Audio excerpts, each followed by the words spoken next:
आज हम करने जा रहे हैं अपनी क्लास 9 का चैप्टर वर्क एंड एनर्जी।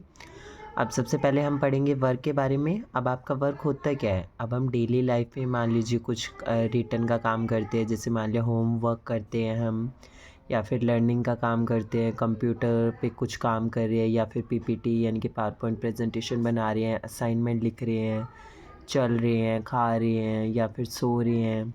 वो सब हम क्या कहते हैं कि वो क्या है, आपके वर्क है। बट जो साइंस होता है उसके अकॉर्डिंग ये सारे वर्क नहीं है। तो साइंस के अकॉर्डिंग वर्क क्या है वो पढ़ेंगे हम। क्या कहता है आपका scientific concept of work done, यानी कि अब साइंस के अकॉर्डिंग वर्क डन होता क्या है। मान लीजिए, जैसे मान लीजिए ये कोई एक ऑब्जेक्ट है, ठीक है।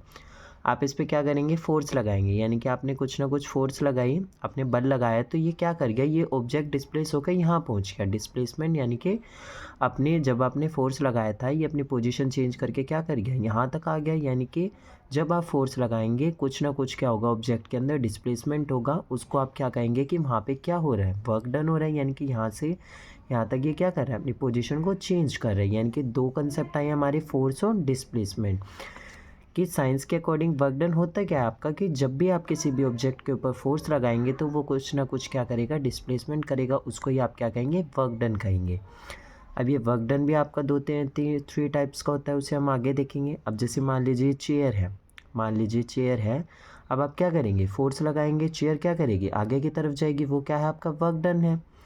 मान लीजिए ये वॉल है, आप इस पर फोर्स लगा रहे हैं, बट ये डिस्प्लेसमेंट नहीं हो रहा, क्योंकि आपको पता है अगर आप वॉल पे फोर्स लगाएंगे तो क्या वॉल आगे बढ़ेगी, नहीं होगा। यानी कि डिस्प्लेसमेंट नहीं हुई है। अब वो कैसा वर्क डन होगा, हम उस केस में क्या कहते हैं कि कोई भी वर्क डन नहीं है, नो वर्क डन। अब जैसे मान लीजिए ये एक पर्सन है, इसने क्या करी हुई है, एक बुक पकड़ी हुई है। अब कुछ ना कुछ तो ये क्या कर रहा है, खड़ा हुआ है। ये भी क्या कर रहा है, वर्क डन तो कर रहा है ये भी।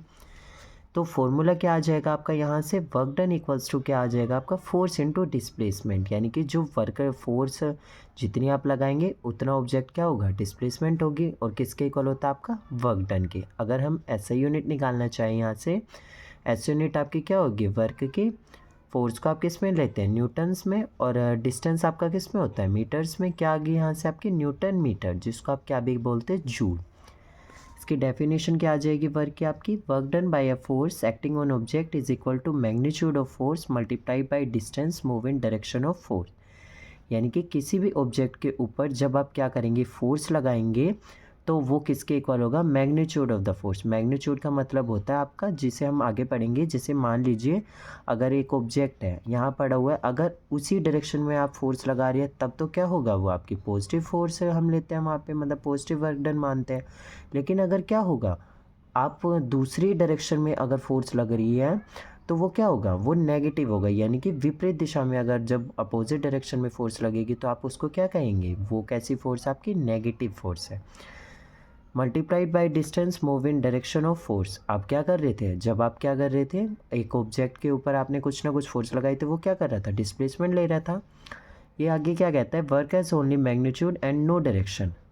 अब जैसे मान लिया कोई भी पर्सन है, काम कर रहा था, अब आपको उसको पता है, ये तो पता है कि हाँ भाई इस उसमें जाना है, मतलब कितना आपने बल लगाया है, कितनी फोर्स लगाई है, बट आपको ये नहीं पता कि उसकी डायरेक्शन क्या है। डायरेक्शन दे, अब मान लिया ऑब्जेक्ट था, इधर भी हो सकती थी, इधर भी हो सकती थी। अगर उसी डायरेक्शन में, जिस डायरेक्शन में आपने फोर्स लगाई है उसी में डिस्प्लेसमेंट हुआ है, तो क्या होगा आपका, पॉजिटिव वर्क डन।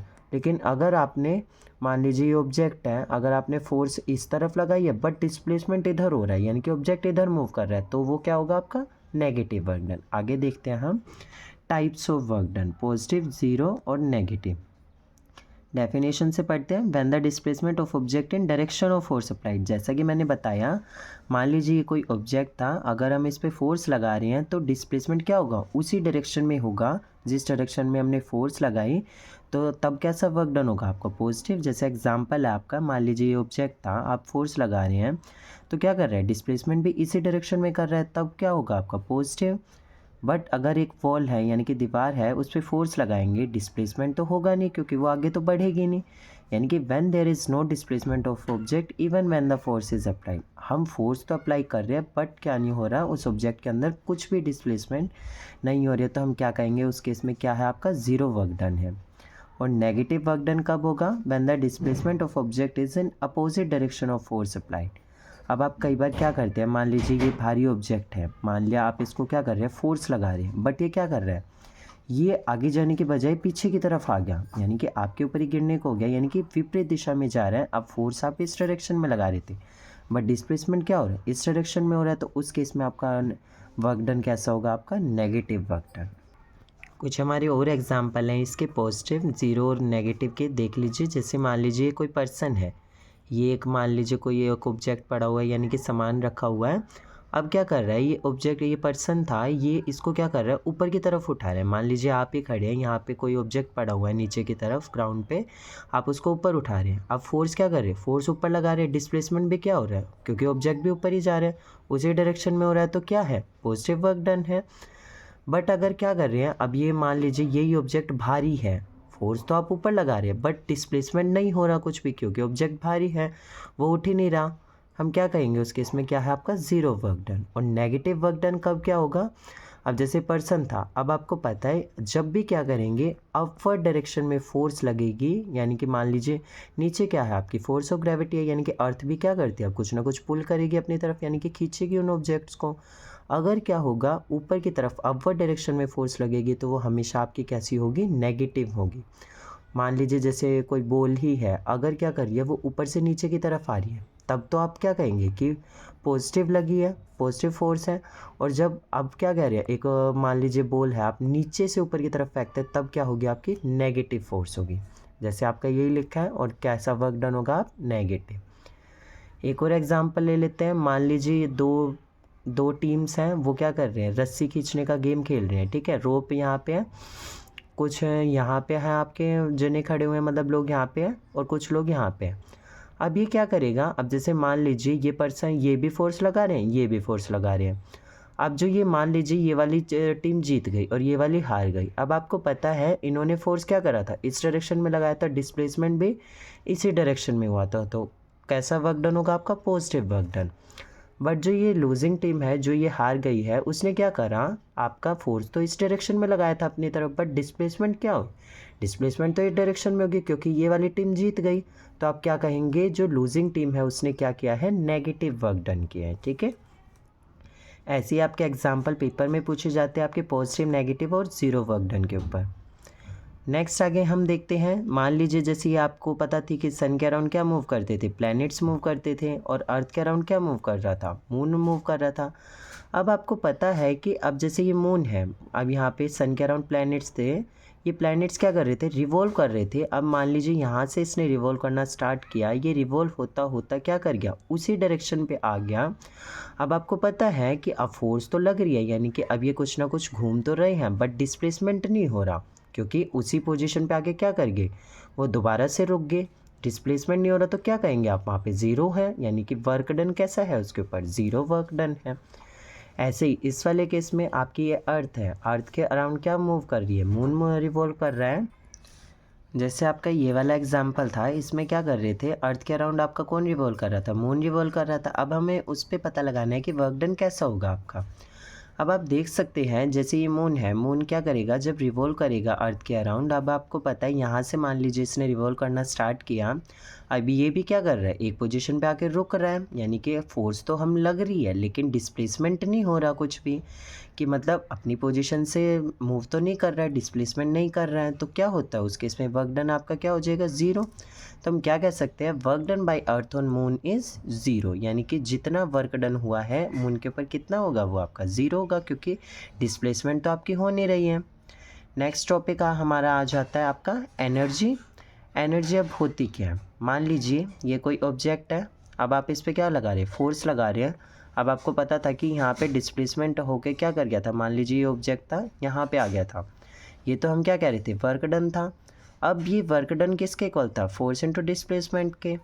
अब इसी से आपका क्या निकलता है, एनर्जी निकलती है। अब मान लीजिए यही ऑब्जेक्ट था, आपने फोर्स लगाई थी, डिस्प्लेस होके क्या कर गया, यहाँ तक पहुँच गया। पहले वाले केस में आप देख रहे थे यहाँ गया था, बट इस वाले में क्या करा, यहाँ तक पहुँच गया। अब आप देख सकते हैं कि उस व्यक्ति ने कितनी एनर्जी लगाई होगी, यानी कि जब उसने ज़्यादा एनर्जी लगाई तो क्या कर गया, वही ऑब्जेक्ट क्या कर गया, यहाँ तक पहुँच गया, बट उसने एनर्जी कम लगाई तो ये ऑब्जेक्ट क्या करा, यहाँ तक ही रह गया। यानी कि जितनी ज़्यादा आपकी क्या करेंगे, जितनी ज़्यादा फोर्स लगाएंगे उतनी ज़्यादा मतलब क्या कह सकते हैं आप, एनर्जी है। एनर्जी क्या कहेंगे, कैपेसिटी ऑफ डूइंग वर्क, कार्य को करने की क्षमता।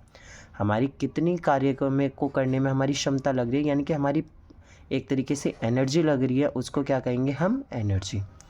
फॉर्मूला आपको पता है वर्क डन का क्या होता था, फोर्स इनटू डिस्प्लेसमेंट। जैसे मान लीजिए ये कोई पर्सन ही है, ये 2 पर्सन है, ठीक है। अब ये क्या कर रहे हैं, दोनों रेस में पार्टिसिपेट कर रहे हैं, ठीक है। ये फिनिश लाइन है आपकी, ये क्या कर गया, ये वाला पर्सन जल्दी पहुंच गया, बल्कि बजाय कि ये वाला उसी टाइम में क्या करा, यहाँ पहुंचा। अब इस वाले पर्सन ने क्या करी, ज़्यादा एनर्जी लगाई, ज़्यादा एनर्जी लगाई तो क्या हुआ, ज़्यादा वर्क डन हुआ। और इस वाले ने क्या करा, कम एनर्जी है, यानी कि कार्य करने की उसका क्षमता कम है, तो वर्क डन भी आपका कम है।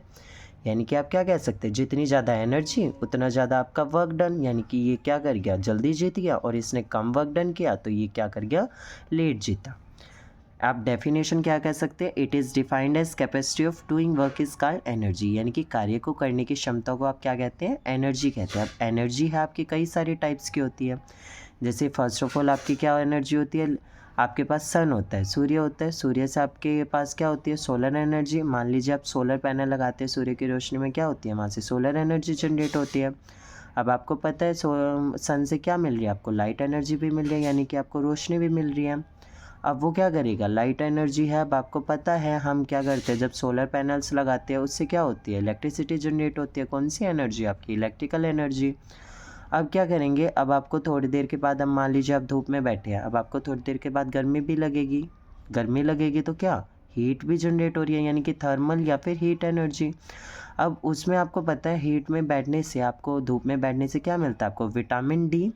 विटामिन डी यानी कि अब वो किस में कन्वर्ट हो रहा है, केमिकल्स में कन्वर्ट हो रहा है। तो कौन सी एनर्जी आपकी, केमिकल एनर्जी। ये सारी एनर्जीज तो हमने पढ़ी है। अब हमारे पास इस चैप्टर के अंदर आएंगे 2 एनर्जी आपकी, काइनेटिक और पोटेंशियल एनर्जी। मान लीजिए जैसे ये ऑब्जेक्ट है, ये पेन ही है आपका, पेन क्या कर रहा है, अब हम क्या कर रहे हैं, अब ये कुछ ना कुछ क्या कर रहा है, मोशन में है। मतलब अब कुछ ना कुछ तो एनर्जी लग रही है, जो भी पार्टिकल्स आपके किस में है, अब मान लीजिए कुछ ना पड़े हुए हैं, अब वो क्या कर रहे हैं, कुछ ना कुछ आगे की तरफ जा रहे हैं, तो वो क्या कर रहे हैं, कुछ ना जो उसमें मोशन होगा आपकी, वहाँ क्या होगी, काइनेटिक एनर्जी की। बट ये अब जैसे ये पेन है, पेन यहाँ पे ही रेस्ट में पड़ा हुआ है। अब आप कहेंगे कि क्या इसमें भी कोई एनर्जी है, बिल्कुल है, इसमें है आपकी पोटेंशियल एनर्जी, क्योंकि अब ये पेन है स्टेशन, ये पड़ा हुआ है, कुछ ना कुछ मोशन ये नहीं कर रहा, बट तब भी क्या है इसके अंदर, पोटेंशियल एनर्जी, क्योंकि ये किस में है, रेस्ट पोजीशन में। आगे हम इनको डिटेल स्टडी करते हैं। फर्स्ट आ जाती है हमारी काइनेटिक एनर्जी। काइनेटिक एनर्जी को कैसे डिफाइन करते हैं, energy possessed by an object due to its motion is called kinetic energy. इसको समझते हैं। जैसे मान लीजिए ये एक पर्सन था, अब ये पर्सन क्या कर रहे थे, ये दोनों ही रेस में भाग ले रहे थे। अब इसने क्या करा, ये फिनिश लाइन थी आपकी, अब आपको पता है ये क्या कर गया, जल्दी पहुंच गया, बजाय कि ये लेट पहुंचा, क्योंकि इसने क्या करा था, आपकी एनर्जी ज़्यादा लगाई थी और वर्क डन क्या हुआ था, ज़्यादा हुआ था। बट इसने एनर्जी कम लगाई तो वर्क डन आपका क्या हुआ था, कम हुआ था। यानी कि हम काइनेटिक एनर्जी क्या कहेंगे, मान लीजिए कोई भी ऑब्जेक्ट है या पर्सन है, जब वो चलने की अवस्था में, यानी कि जब वो चल रहे हैं, मोशन में है, तो उसके अंदर कौन सी एनर्जी होगी, आपकी काइनेटिक एनर्जी। यही लिखा हुआ है, energy possessed by object due to its motion, यानी कि जब वो क्या कर रहे हैं, चल रहे हैं। जैसे कि मान लीजिए आपका ये है, अभी आपने वाइंड मिल लगाया हुआ है, वाइंड मिल जो आपकी पवन चक्की बोलते हैं जिसको, अब क्या कर रही है, वाइंड चल रही है। यानी कि अब हवा के, आपको पता है जो ये वाइंड एनर्जी है, ये वाइंड एनर्जी और काइनेटिक एनर्जी के बीच में भी आपका क्या होता है, एक रिलेशन होता है। कैसे, अब ये वाइंड चल रही है, अब आपको पता है ये वाइंड मिल क्या करता है, घूमना स्टार्ट करता है। अब वाइंड है, वैसे तो अपना कोई मतलब हमें दिखाई नहीं देती या फिर कुछ वर्क डन नहीं हो रहा, बट दूसरे के ऊपर तो वो वर्क डन कर रहे हैं, क्योंकि हवा चल रही है, हवा चलने से क्या हो रहा है, वो वाइंड मिल घूम रहा है, यानी कि मोशन में आ रहा है। मोशन में आ रहा है तो कौन सी एनर्जी है, काइनेटिक एनर्जी है। क्या रिलेशन हो गया, जब वाइंड थी, वाइंड के अंदर कौन सी एनर्जी थी, वाइंड एनर्जी। बट जब वाइंड एनर्जी अकेली तो कुछ नहीं कर सकती, अब उसने क्या करा, जो ये वाइंड मिल था इसको मोशन में ला दिया, यानी कि इसमें कौन सी एनर्जी थी, आपकी काइनेटिक एनर्जी। अब मान लीजिए जैसे फ्लोइंग वाटर है, यानी कि पानी है, ठीक है, पानी के अंदर खाली पानी है, मतलब पानी का कुछ नहीं है। अब वो क्या कर रहे हैं, जब वो खाली पानी है, जब तक तो हम क्या कह सकते हैं, जब तक तो उसमें काइनेटिक एनर्जी है। बट जब अगर आपने उसमें क्या कर दी, एक बोट रख दी, अब वो बोट क्या करेगी, जब हवा चलेगी तो क्या करेगी, मतलब या फिर पानी फ्लोइंग वाटर है यानी कि बहता हुआ पानी है, अब पानी क्या कर रहा है, आगे की तरफ जा रहा है, तो बोट भी क्या करेगी, आगे की तरफ मूव करेगी। यानी कि आपका क्या कह सकते हैं हम, कोई भी चीज़ जब क्या करेंगे, अकेले इनके पास एनर्जी नहीं थी वाइंड और वाटर के, बट जब क्या करा, अब मान लीजिए कोई चीज़ रख दी, अब वो क्या कर रही थी, उसी डायरेक्शन में जा रही है। हम क्या कह सकते हैं कि फ्लोइंग वाटर के पास भी क्या है, आपकी काइनेटिक एनर्जी है। या फिर आपकी चलती हुई कार है, हम दौड़ रहे हैं, जॉगिंग कर रहे हैं, उसमें भी क्या है, आपकी काइनेटिक एनर्जी है। या फिर आपका ट्रक है, ट्रक रन कर रहा है यानी कि चल रहा है, उसमें भी आपकी कौन सी एनर्जी है, काइनेटिक एनर्जी। या आप क्या कह सकते हैं, दूसरी तरीके से अगर डेफिनेशन लिखिए, when an object of mass M moving with velocity v is said to possess kinetic energy. कोई भी एक ऑब्जेक्ट है जिसका मास m है, जब वो वेलोसिटी v से मूव करता है तो उसके पास क्या होती है, काइनेटिक एनर्जी होती है। यानी कि जब वो मूविंग पोजीशन में है तो कौन सी एनर्जी आपके पास, काइनेटिक एनर्जी। और कोई भी एनर्जी हो आपकी, काइनेटिक हो, पोटेंशियल हो, उन सारी की ऐसा यूनिट आपकी क्या होती है, जूल होती है। अब इसके हम डेरिवेशन आती है आपके एग्ज़ाम्स के अंदर। मान लीजिए डेरिवेशन कैसे करेंगे हम, मान लीजिए कोई ऑब्जेक्ट है, उसका मास क्या दे रखा है आपको, m है। अब वो क्या करता है, कुछ ना कुछ डिस्प्लेसमेंट करता है, यानी कि हम फोर्स लगा रहे हैं तो डिस्प्लेसमेंट कर रहा है। तो मान लीजिए वो ऑब्जेक्ट यहाँ पहुँच गया, अब यहाँ से यहाँ तक उसकी वेलोसिटी कितनी मानी आपने, v मान ली, ठीक है। और कितना डिस्टेंस ट्रैवल किया आपने, s। अब आपको पता है यहाँ पे ऑब्जेक्ट क्या था आपका, बिल्कुल रेस्ट पोजीशन में था। रेस्ट पोजीशन में आपकी इनिशियल वेलोसिटी क्या होती है, 0। अब हमें पता है वर्क डन का फॉर्मूला क्या होता है, फोर्स इनटू डिस्प्लेसमेंट। हमने उस चैप्टर में पढ़ा था force and law of motion में, फोर्स का फॉर्मूला क्या होता था, W इक्वल्स टू m में, जो हमने सेकेंड लॉ ऑफ मोशन से डिराइव किया था। s यानी कि s आपका यहाँ पर डिस्टेंस, ठीक है। अब यहाँ से यहाँ तक ऑब्जेक्ट गया था, अब हमें उसका ये तो पता है, वेलोसिटी तो पता है हमें, मास तो पता है कि हाँ भाई कितना मास था, कितना भारी था, कितना, हमें ये भी पता है कि भाई कितना डिस्टेंस ट्रैवल किया, बट हमें एक्सेलरेशन नहीं पता, एक्सेलरेशन उसका क्या था, यानी कि वेलोसिटी में कितना चेंज है। एक्सेलरेशन हमें फाइंड आउट करना है। फाइनल वेलोसिटी आपको पता है यहाँ पे कितनी माननी है, हमने यहाँ से यहाँ तक की v माननी है, डिस्टेंस कितना आपने s माना। अब ऑब्जेक्ट की, कोई भी एक ऑब्जेक्ट है उसकी आपको पता है यहाँ पे रेस्ट पोजीशन में है, तो इनिशियल वेलोसिटी आपकी क्या होगी, 0 मान ली। अब आपको पता है 3 इक्वेशंस हमने पढ़ी थी, उनमें से आपके पास क्या दे दिया, VSE आ गया। तीनों में से कौन सी इक्वेशन लगा सकते, थर्ड वाली लगाई, 2as equals to V square minus C square. 2a s की वैल्यू आपके पास कितनी है, डिस्टेंस को क्या मानना है, s मानना है, equals to V square. Initial velocity को आपको क्या मानना है, 0 का स्क्वायर, इधर से क्या आ गया आपका 2as equals to V square. यहाँ से आप एक्सेलरेशन की वैल्यू फाइंड आउट करेंगे तो कितनी आ जाएगी, वी स्क्र, इधर मल्टीप्लाई में, इधर आके आपका क्या हो जाएगा, डिवाइड में।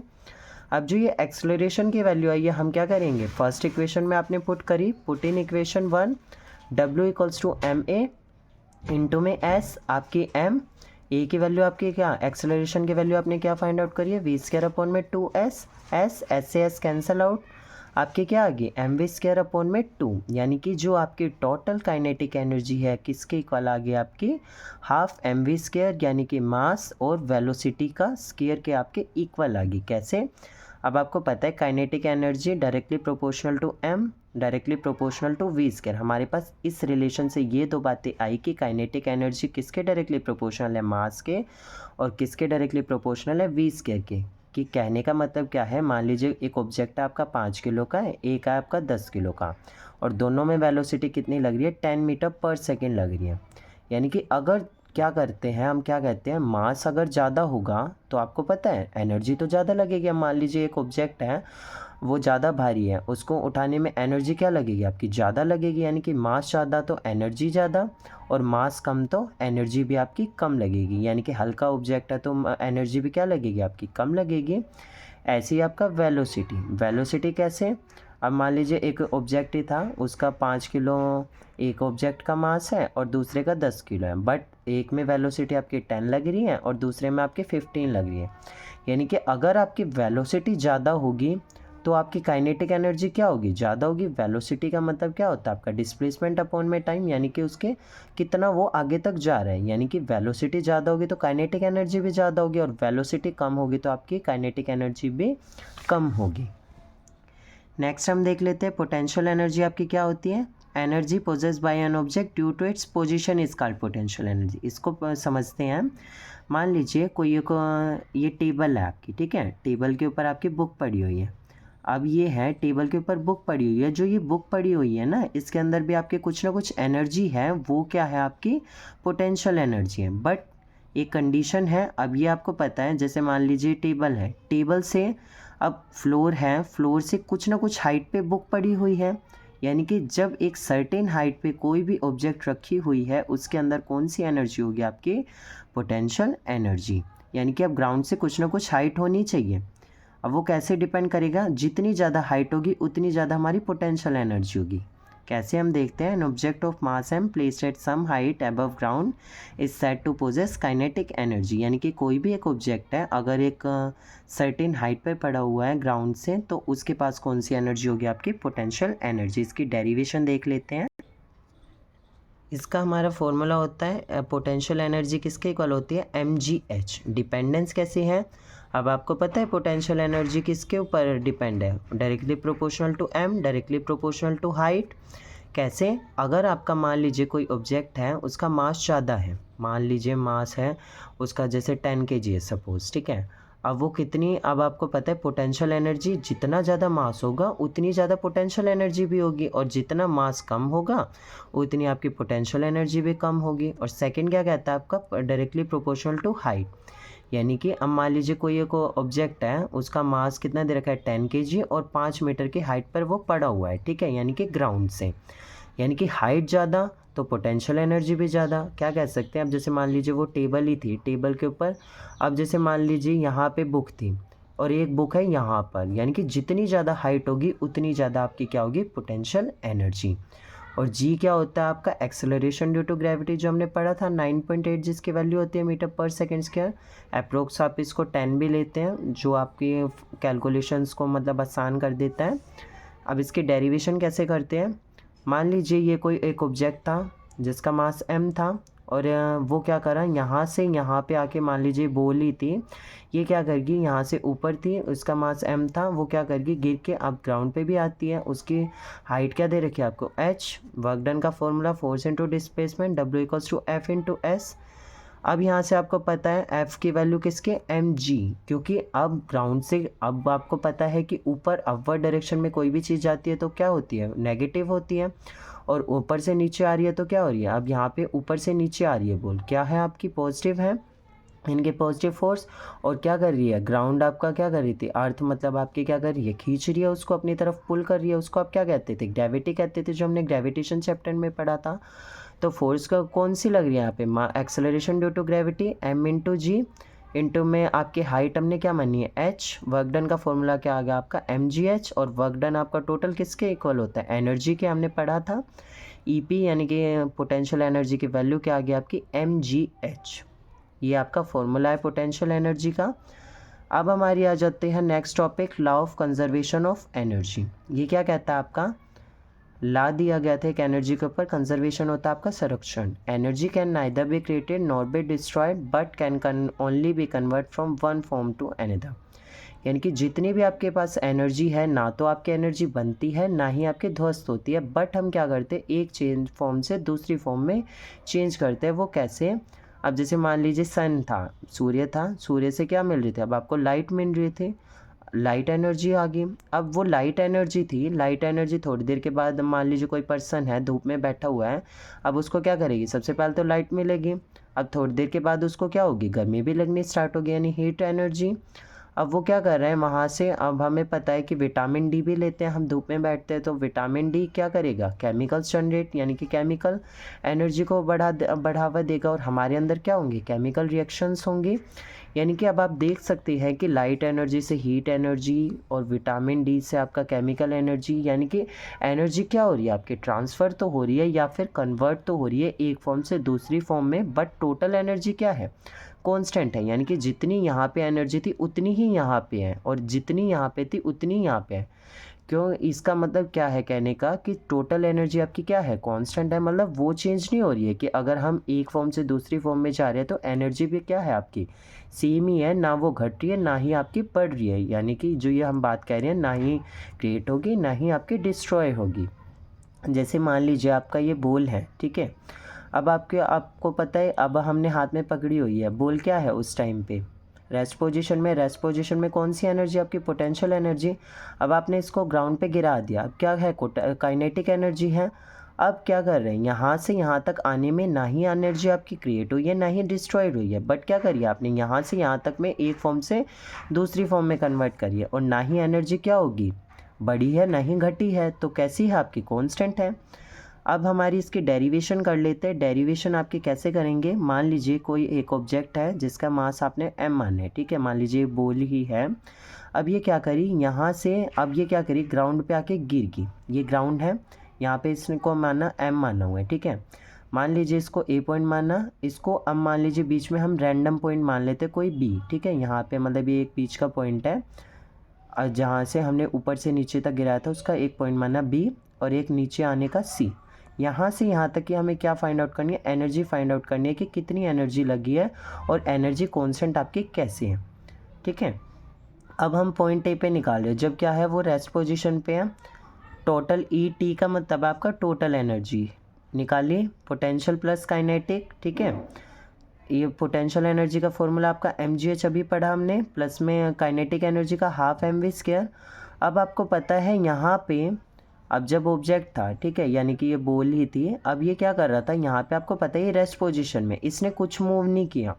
अब कुछ मूव नहीं किया तो मतलब, क्योंकि काइनेटिक एनर्जी तो आप क्या कहते थे, मूव करती है जब मोशन वाले पार्टिकल्स में होते हैं, यानी कि जिन ऑब्जेक्ट्स के अंदर आपका क्या होगा, मोशन होगा, वहाँ पे काइनेटिक एनर्जी होती है। बट यहाँ पे तो ऑब्जेक्ट पड़ा हुआ है, तो यानी कि ये काइनेटिक एनर्जी तो है नहीं, तो वो क्या होगी आपकी ज़ीरो, एम जी एच प्लस में ज़ीरो, क्योंकि रेस्ट में था ऑब्जेक्ट आपका, ठीक है। कितनी आ गया आपके पॉइंट ए पे, टोटल एनर्जी कितनी आ गई आपकी, एम जी एच। फर्स्ट इक्वेशन मान लिया हमने। पॉइंट बी पे निकालनी है, यानी कि जो हमने रैंडम पॉइंट माना था। अब मान लीजिए यहाँ से यहाँ तक उसने क्या करा, डिस्टेंस ट्रेवल कितना किया, पूरे का टोटल का आपका डिस्टेंस कितना था, एच माना था हमने। इस वाले पॉइंट्स को मान लीजिए यहाँ से यहाँ तक उसने कितना ट्रैवल किया, एक्स, पूरे का एच था और इतने का आपका एक्स आया। यानी कि अगर हमें यहाँ तक का निकालना हो तो क्या करेंगे, पूरे वाले में से ये वाला माइनस एच माइनस एक्स, और आगे देखते हैं हम, सेम टोटल एनर्जी निकाली, M ji H plus half M we square M G. अब ये वाली टोटल हाइट वही जो हमने कहा, पूरे वाले के आपने कितनी मानी थी, एच, और यहाँ से यहाँ तक का डिस्टेंस कितना आपने, एक्स, पूरे वाले में से ये माइनस किया, एच माइनस एक्स, प्लस में हाफ एम। और वेलोसिटी आपकी क्या होगी, वेलोसिटी हम कैसे निकालेंगे, वेलोसिटी निकालनी है हमें, वी फाइंड आउट करना है, यानी कि वेलोसिटी कितनी होगी। अब आपको पता थी यहाँ पे ऑब्जेक्ट किस में था, रेस्ट पोजीशन में था, तो इनिशियल वेलोसिटी क्या आपकी ज़ीरो, और डिस्टेंस कितना ट्रैवल किया हमने अभी बताया, एस, यानी कि एस क्या होता है आपका, डिस्टेंस कितना ट्रैवल किया, एक्स, और एक्सेलरेशन क्या था आपका जी, यानी कि हमने क्या माना हुआ है इसको पूरे को जी। अब आपके पास v है, u है, s है, a है। थर्ड इक्वेशन लगाई, 2as equals to we square minus E square. a की वैल्यू आपके पास कितनी है, g, s की वैल्यू आपके पास x, 2gx equals to we square, u की वैल्यू आपके पास 0, वी स्क्वायर माइनस 0 का स्क्वायर।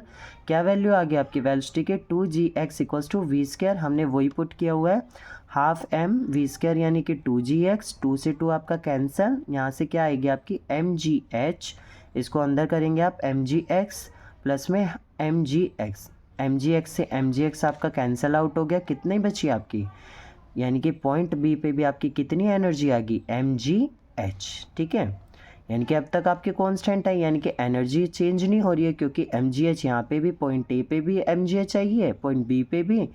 अब वो क्या कर रही थी, अब हमें क्या करनी है, पॉइंट सी की निकालनी है। पॉइंट सी की कैसे निकालेंगे, टोटल एनर्जी इक्वल्स टू आपकी potential energy plus kinetic energy m ji H plus half M we square. अब आपको पता है, अब यहाँ से यहाँ तक की निकालनी थी। अब वो बॉल थी यहाँ से यहाँ पे आके गिर गई, अब आपको पता है यहाँ पे आने के बाद क्या होगी, अगेन रेस्ट पोजीशन पे आके गिर जाएगी। रेस्ट पोजीशन पे तो क्या, वहाँ पे कौन सी है आपकी पोटेंशियल एनर्जी तो है नहीं। अब वो क्योंकि क्या कर रही थी, देखिए e t equals to half M we square, e t equals to half m. अब वेलोसिटी निकालेंगे, अगेन वेलोसिटी आपकी निकालनी है हमें, इनिशियल वेलोसिटी आपकी यहाँ से टोटल निकालनी है, यहाँ से यहाँ तक इनिशियल क्या होगी, अब ऑब्जेक्ट यहाँ पे रेस्ट पे है, इनिशियल 0, और हमने टोटल का आपका डिस्टेंस कितना था h, और एक्सेलरेशन कितना था g। अगेन इक्वेशन लगाइए, 2as equals to we square minus E square, यहाँ से क्या वैल्यू है, ए की वैल्यू हमने क्या पुट की है जी, और एच की वैल्यू हमने यानी कि डिस्टेंस क्या मानना हुआ है एच टोटल का, इधर से u हमारी 0 थी, पूरा सॉल्व करेंगे आपका क्या आ जाएगा 2gh equals to we square. आगे हम सॉल्व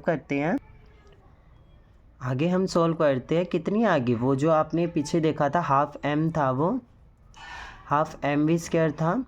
अब हम उसके वैल्यू पुट करें, हाफ m हमारी वैल्यू कितनी आई थी आपकी 2gh वैल्यू आई थी, 2 से 2 कैंसिल आउट, कितनी आ गई आपकी टोटल एनर्जी कितनी आ गई mgh।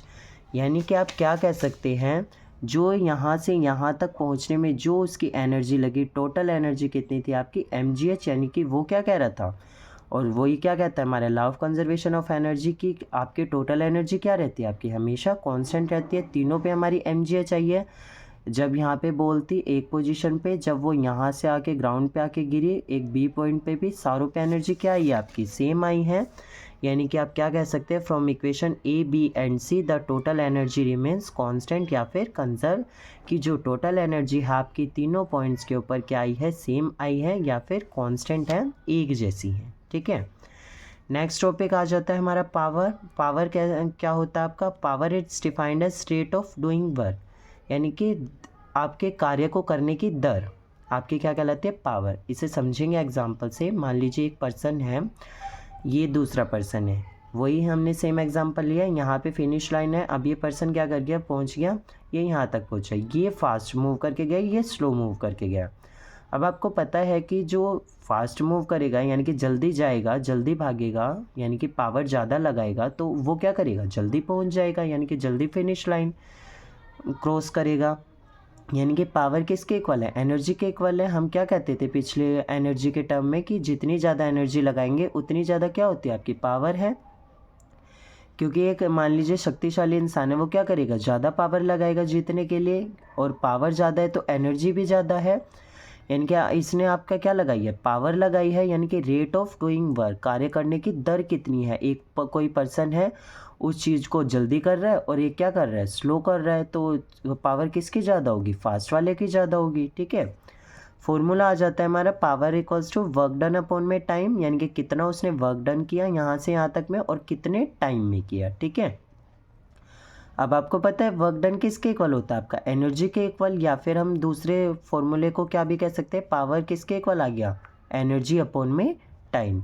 अब आप इसके ऐसा यूनिट निकालते हैं, एनर्जी की आपको पता है क्या होती है जूल, और टाइम आप किस में मेज़र करते हैं सेकंड्स में, जूल पर सेकंड, जिसको आप क्या भी बोलते हैं वाट बोलते हैं। ठीक है, यानी कि अगर आप जैसे मान लीजिए घरों में अगर हम एग्जांपल लें, अब जैसे आप कहते हैं कि हमारे पास 0 वाट का बल्ब है। ठीक है, वो जो वाट होते हैं ना, मतलब 0 उसकी पावर है।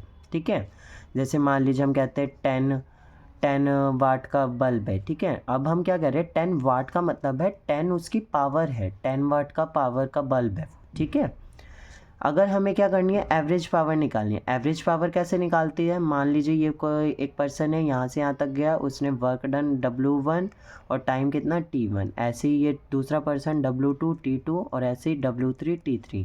अगर हमें एवरेज पावर निकालनी है तीनों की, क्या करेंगे टोटल वर्क डन, यानी कि तीनों ने कितना वर्क डन किया और कितने टाइम में किया, टोटल वर्क डन अपॉन में टोटल टाइम टेकन, यानी कि W1 plus W2 plus W3 और अपॉन में क्या आ जाएगा T1 plus T2 plus T3। ये फॉर्मूला होता है आपका एवरेज पावर निकालने का। अब हमारे पास आ जाती है commercial unit of energy. Commercial का मतलब होता है आपका जो एक बड़े स्तर पर यूज़ करते हैं, जैसे कि आप इंडस्ट्रीज़ में यूज़ कर रहे हैं, कंपनीज़ में यूज़ कर रहे हैं। ठीक है, अब आपको पता है फॉर्मूला क्या होता है पावर का, हमने यहाँ से पढ़ा एनर्जी अपॉन में टाइम। एनर्जी का यहाँ से निकालेंगे क्या आ जाएगा power into time. Energy power को आप किस में मेज़र करते हैं वाट में, टाइम आप किस में ले रहे हैं, अब बड़ी वाली आप यूनिट्स किस में लेते हैं हार्स में लेते हैं। ठीक है, यहाँ से आपकी क्या आ जाती है किलो वाट हार, यानी कि अब किलो वाट आवर क्या है ये। अब जैसे मान लीजिए आपके मीटर्स होते हैं। ठीक है, मीटर्स में आप कहते हैं कि भाई 20 यूनिट्स आ रही है या फिर 10 यूनिट्स आ रही है, कि कितना हमें बिल पे करना पड़ेगा। ठीक है, अब मान लीजिए जो आपकी 1 यूनिट होती है ना, किसके इक्वल होती है आपकी 1 किलो वाट आवर। यानी कि अगर हमें 1 यूनिट को डिफ़ाइन करना हो तो कैसे करेंगे, जो मीटर्स की आपकी यूनिट होती है कि कितना किलो वाट आवर है, यानी कि कितने किलो वाट आवर का है, कितने एक घंटे के अंदर वो क्या होगी एक यूनिट, हम उसको काउंट करेंगे। ठीक है, बड़े पैमाने पर हम आपकी किलोवाट आवर यूज़ करते हैं। अब जो आपका रिलेशन आएगा किसके, एसआई यूनिट क्या होती है आपकी एनर्जी की, जूल, और कमर्शियल यूनिट किलोवाट आवर, उसके बीच में एक रिलेशन आता है, वो फाइंड आउट करते हैं हम।